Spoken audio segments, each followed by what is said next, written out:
since we're talking about El Puerto Rican Passport itself, I initially was thinking in how El Puertorriqueño reaffirms his identity outside of Puerto Rico. So we felt that as part of that process, we could invent a new ritual, a ritual that could substitute the old rituals and traditions like Promesa de Reyes and things of that sort on the island, but for Neo-Ricans, for the Puerto Ricans in the diaspora, that could be a sort of ritual and have an object of art that could be emitted, that people could take home, that would reaffirm their identity and through which they could self-realize themselves as well.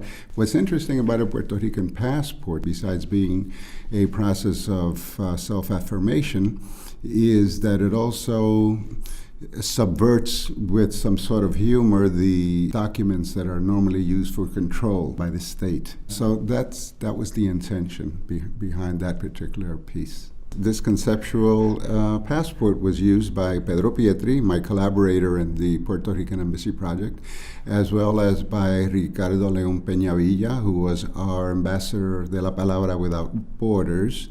And Pedro used it in entering into Paris and Milano and Cuba. Ricardo was able to use it and have it stamped going into Curaçao, Venezuela, and Colombia. And you have to think that there must have been some sort of a co-conspiracy going on between the artist that presented the passport and the agent that was stamping it.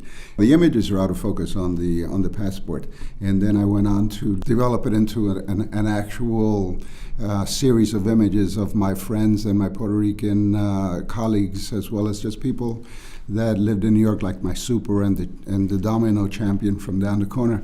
The idea being that through some sort of trauma, psychological, emotional, the assemblage point of the individual had been shifted, causing them to be rendered out of focus as a process of the mental colonization.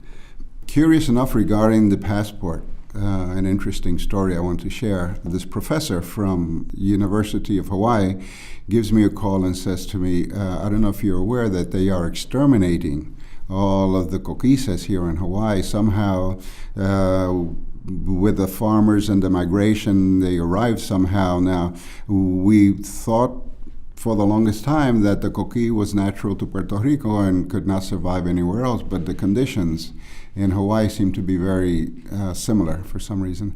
And acogió, no, meaning that it was able to survive. She says, we started a campaign to stop the extermination of these coquises. For you in Puerto Rico, the coquís makes a sound that's a symphony. But for us, it's very difficult because it's a very high pitch.